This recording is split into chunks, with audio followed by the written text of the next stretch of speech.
Good evening and welcome to Mello TV. I'm your host, Nicole Hayles. Thank you for joining us for this evening's discussion as we continue to analyze the findings from our Mello TV poll with pollster and CEO of Johnson Survey Research Limited, Bill Johnson. Also joining us in the discussion this evening are political commentator Linton Gordon and political analyst Paul Bourne.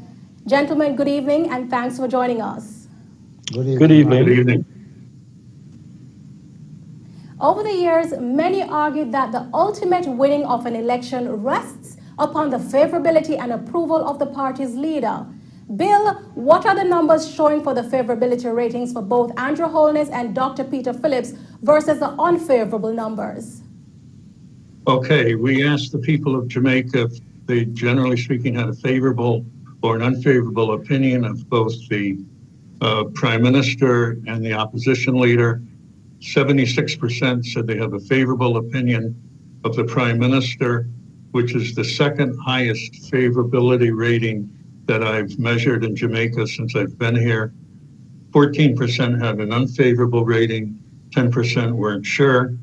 And in terms of the opposition leader, 34% had a favorable rating, 40% an unfavorable rating, and 26% weren't sure. Now, I think it's important to look sort of behind these numbers. And if we do, we'll find out that 94% of those who voted for the JLP in 2016 have a favorable opinion of the Prime Minister. But what I found very interesting is 59% of those who voted for the PNP in 2016 also have a favorable opinion of the Prime Minister. And 74% of those who didn't vote have a favorable opinion of the Prime Minister. In terms of Dr. Phillips, 62% of those who voted for the PNP in 2016 have a favorable opinion of him, 23% have an unfavorable opinion. So statistically, the number of PNP voters rating both of them are in effect equal. I mean, statistically, 59% for the Prime Minister, 62% with the opposition leader. This does not bode well for the opposition leader. Bill, based on your findings, when was the last time we had a political leader with such high favorability ratings? It was back when you were a very young person. It was in 2006 with Portia Simpson Miller in March of 2006, right after she was selected party leader of the PNP. She had a 78% favorable rating, but as you can see, these are ephemeral. 2 months later, in May, it had dropped to 64%. 2 months later, it dropped to 60%. In October of 2006, it dropped to 55%. And in January of 2007, it had dropped to 52%. It subsequently rose to about 55% in July of 2007, and then started a downward trend to the election, which I believe was held in September. She was trending downward when the election was held. And ultimately in November, after the election, we happened to do another survey, and her favorable rating was down to just about 40% at that time. So the bottom line is these favorable ratings aren't chiseled in granite. Okay, Bill, it's interesting that you brought up the poll results for Ms. Simpson Miller. Linton, Paul, I want to bring you in here. What should these falling numbers that Portia Simpson Miller received in 2016 and they started to trend down, if Andrew Holness were to look at these numbers that were presented by Bill a short while ago, what should he do to ensure that he keeps the momentum going in his favor? Linton, let me start with you, and then Paul, you follow up. I think his first step is to keep his party united, bring about an air of togetherness, and that the governance they are providing is not one that is fractured and involving internal competition and fight for appointments and status and position within the party. And likewise, you could you could look at the PMP over the past year, and you will realize that in the first place, Dr. Phillips was not as active as you would expect the leader of the opposition to be. It turned out that he had medical challenges which were not known widely to everyone initially. Secondly, that situation is compounded by the internal strife and the party being divided between the two Peters, resulted in a close call election, and I don't think they have fully recovered from that. And there's a final point that is important, and I think that the PMP should learn from the experience of the JLP, which was out of power for some 18 years, led in the opposition by a leader who was never nationally popular in the 80s nor 90s. Now, if Peter Phillips is going down that route, he can very well stay there for 18 years, and the JLP will rule for their 18 years period. Paul? Well, those are some good observations and analysis, but I want to take it with what my colleague left off a while ago with, and it's substantially as a result, and I've been saying to persons over some time, that the PNP stayed in power for too long. And what do I mean by that? They were careless to have actually remain in power and not look at some critical things that were going on in society. In other words, the growth of young persons, the growth of internet, the growth of social media, all those things were not placed into the PNP's discussion of politics. And as a result, it has actually haunted them. Now, when you look at Bill's number, I think fundamentally what the Prime Minister needs to do, which is very simple, it is to keep the young persons in his vision and let the young persons understand where he wants to go. Because at the moment, what is happening is that many of the young people are supporting the Prime Minister because of two things. One, he's young, and two, he has a vision for many of them. And if he keeps that going in terms of that momentum, with the other things being equal, it is hardly unlikely that his favorable ratings will actually fall below where it's at, and the possibility exists that he could be Prime Minister once more. In a meeting just yesterday, Dr. Phillips says the party is in a state of readiness if and when an election is called. With such large gap in numbers of favorability ratings, can Dr. Phillips play catch-up? Paul, going back to you. Can Dr. Phillips play catch-up? And the answer is yes. But there is something fundamentally wrong with the image that Dr. Phillips is creating. And I'm not sure the PNP recognize it. We are in a new era, and I think Dr. Phillips's image that the PNP is trying to create and has created for some time is somewhat old. And Dr. Phillips is not recognizing that this is a young, vibrant Andrew Holness, young person representing youth versus someone representing 2 or 3 decades before Andrew Holness. And the image that Dr. Phillips is using must be changed in order for him to catch up. That's one. 2, the PNP has been placing much emphasis on corruption, and Jamaicans are not putting much emphasis on corruption. All the research that has been done are showing that corruption is 5th to 6th in terms of Jamaicans' view on what this important thing is. And I think the PNP is putting too much emphasis on a horse that is about dying. And they need to look at the real issue, which is youth versus aging. Now, Dr. Phillips spoke at a Region 1 and Region 2 meeting yesterday with delegates. Let's listen to what he had to say. We don't get to pick what is going to happen, whether they're going to keep one, the general, or whether they're going to keep the local, or whether they're going to keep both together. Our purpose is to be prepared and to win whatever they do. If it's 2 in 1, we're going to win the 2.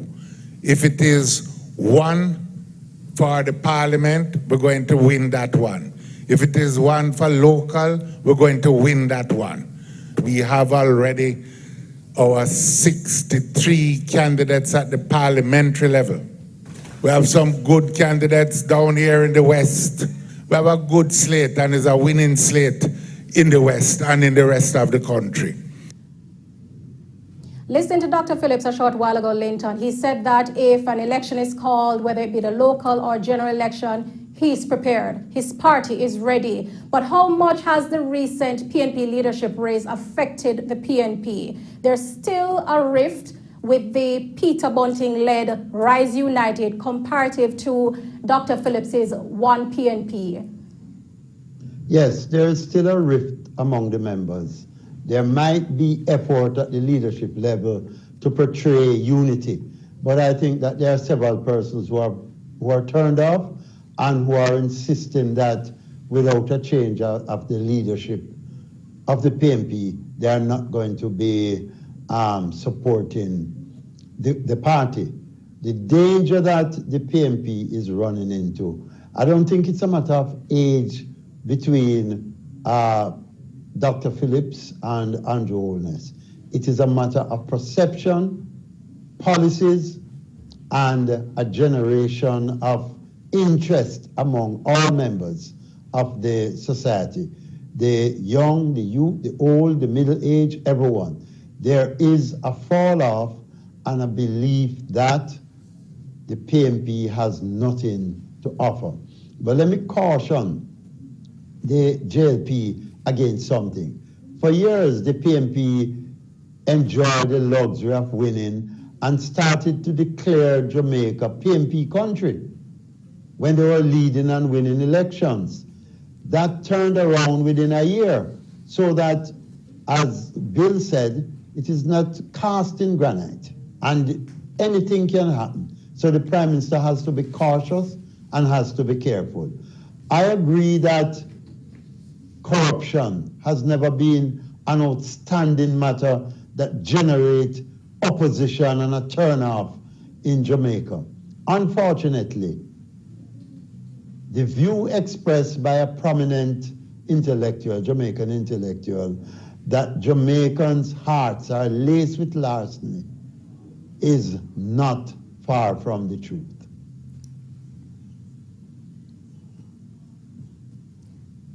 Paul, your thoughts on the issue, still staying on the matter of whether the rift in the PNP leadership race will affect the PNP's chances and Dr. Phillips's chances at the polls if a general election is called? I'm going to put it this way. If there was not that competition, Dr. Phillips would have been dead. That competition has done significant for Dr. Phillips. But in terms of a holistic perspective, Dr. Phillips still is far behind Andrew and the GLB in terms of vision, relationship with the normal constituents, which has been a substantial part of the problem with Dr. Phillips. And persons do not see Dr. Phillips as a good leader and, by extension, Prime Minister. And that is where the matter comes down to. And as such, I'm saying there's need for a change in leadership. Bill, I want to bring in the discussion. In 2016, you indicated earlier that a percentage of the persons who voted for the PNP gave Andrew Holness a favorability rating in your most recent poll. Expound on that for us.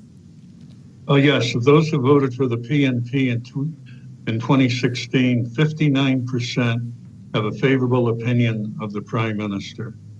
32% have an unfavorable opinion. So the Prime Minister's favorable rating among PNP voters is almost as high as Peter Phillips's favorable rating among PNP voters, which is 62%. If I could just segue very quickly into corruption, just a little teaser. Next Monday, we'll be answering the question, which of the two parties the Jamaicans think is the most honest and least corrupt. So I think it's very topical that we were discussing that this evening. Linton, will this season of favorability for Prime Minister Holding fade with time? And did the handling of COVID-19 contribute to this favorability? I think it contributed to it significantly.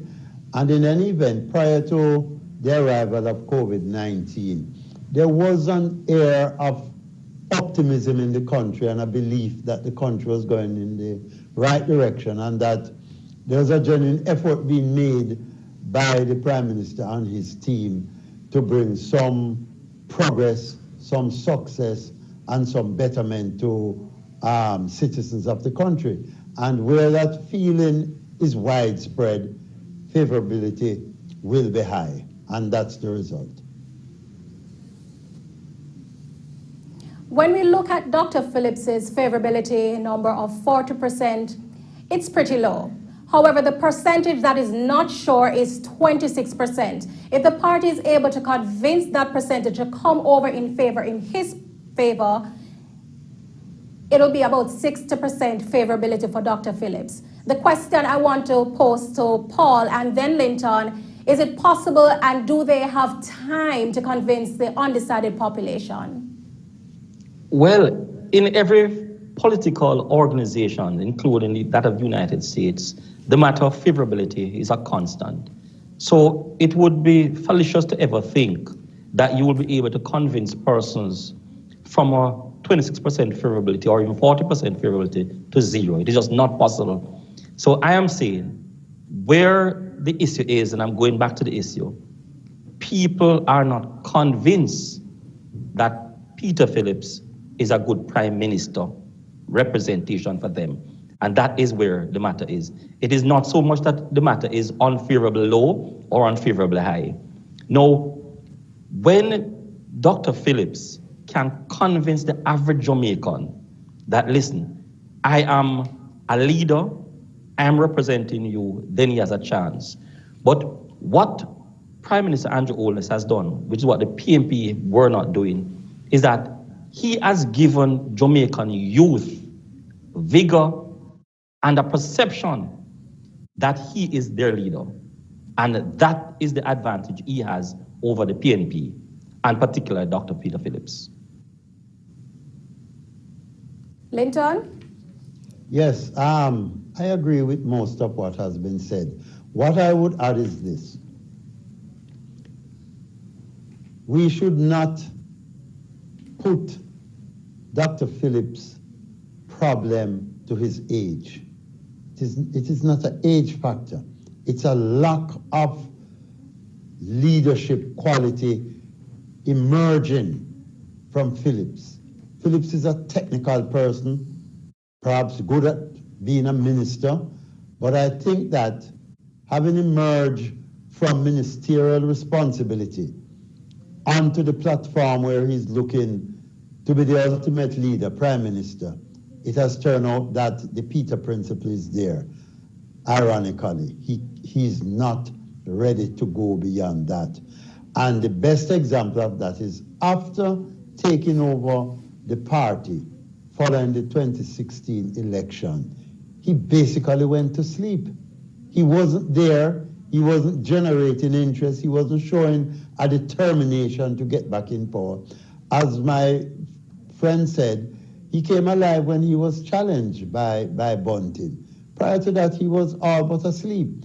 And I don't think he's recovering from that period, and I don't see anywhere where he's out and about generating that interest.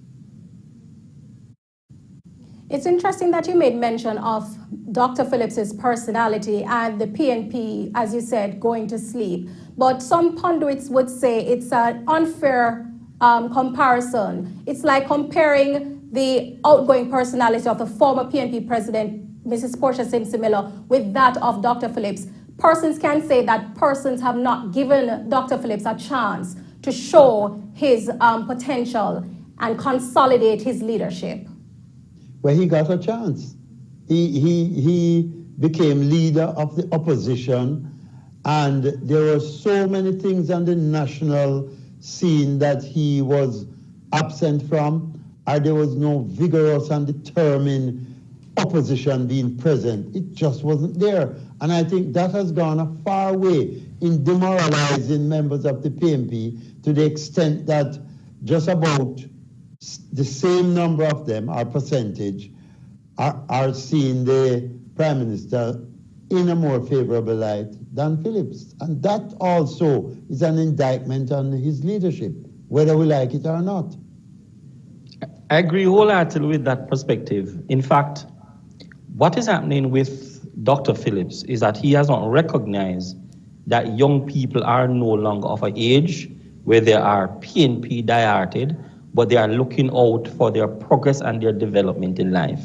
So therefore, what is going to happen, and I'm projecting this, is that the PNP will lose the election on two grounds. One, they have taken young people for granted, and two, they have not given young persons a vision. Now, Dr. Phillips got ample chance to do what he should have done, but he was caught sleeping at the wheel. And a matter of fact, I'm not saying that he crashed, but somewhere between crashing and somewhere else, Dr. Phillips was caught. And when it was late, and when I'm saying late here, I mean that when the PNP realizes that the JLP was ahead, it was too late for them. And what is happening now is that PNP is playing catch up, and that is too late, too long gone. Bill, in terms of the approval ratings, what are the numbers showing? If I could just get back to this last point quickly, and then I'll get into the approval. I've been sitting here trying to think of what the message of the PNP is, and I can't think of it. And I don't know if my two other commentators can, but I just think one of the things the PNP has to do is present a coherent message in terms of why people should vote for them, other than the fact that they're not the JLP. Now, getting back to the job approval, besides asking favorability, we asked people if they, generally speaking, approve or disapprove of the job that the Prime Minister and the opposition leader were doing. 81% said they approve of the job that the Prime Minister is doing. That's 81%, which is the highest I've seen. 12% disapprove, 7% aren't sure. In terms of the opposition leader, 32% approve of the job he's doing, 41% disapprove, and 27% aren't sure. Now, once again, of those who voted for the PNP in 2016, 65% approve of the job that the Prime Minister is doing. 60% approve of the job that Peter Phillips is doing. Once again, that is not a very good sign for the PNP. Paul Linton. It's a challenge. And why I'm actually saying it's a challenge here, because as I said before, Dr. Phillips was caught sleeping at the wheels. Now, when Dr. Phillips should have actually put in place a policy and a plan to show that he's a viable alternative, he was not here. He was somewhere sleeping, somewhere doing something else. Now, when PNP can actually say they're approving of the Prime Minister that high, it says something. But one should be cautious in interpreting those figures. And when I'm saying cautious here, cautious means it does not mean those persons will be voting for the JLP. But what it could mean is that they could abstain voting for the PNP and therefore create further problems for the PNP. When you look at the approval range of 81% of persons saying they approve of the job the Prime Minister is doing, that indicates a high level of confidence. Now, what I've been doing over the past, say, 6 months is I've been talking to the average Jamaicans and asking young persons, how do you see the Prime Minister? And a matter of fact, I've met young persons who say, Paul, this is what you ought to be doing now, is wearing only green shirt. Because the Prime Minister is doing so good. We are proud to be Jamaicans. And that is what is happening with those figures. People are proud of what the Prime Minister is doing in terms of his job. And the PNP is caught. Up to now, the PNP does not have a message that they are selling to the Jamaican people. And that is what the problem is. Linton? Yes, it's obvious that support has migrated from the PNP to the JLP, in particular to the Prime Minister. And it's leader against leader.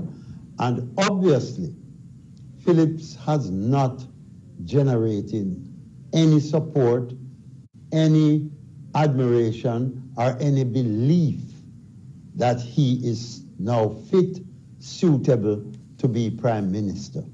And that, again, is a clear sign that he's not accepted or seen as someone who should be put in that position. All right, Bill, what can we expect tomorrow? Our poll continues. Tomorrow, we're going to find out if the people of Jamaica think Peter Phillips is past his shelf life. And we have some very interesting questions and some very interesting responses. I think everybody is going to find it fascinating tomorrow. Okay, thank you very much, Bill. And that's our program for this evening. As you heard from our pollster, Bill Johnson, tomorrow we'll look at whether or not Peter Phillips should step down as leader of the opposition. We'll also be looking at the favorability and approval rating of Peter Bunting, as well as who should lead the opposition. In our program this evening, we had with us pollster Bill Johnson, political commentator Linton Gordon, and political analyst Paul Bourne. This has been the Mello TV poll. Thank you for joining us. I'm Nicole Hayles.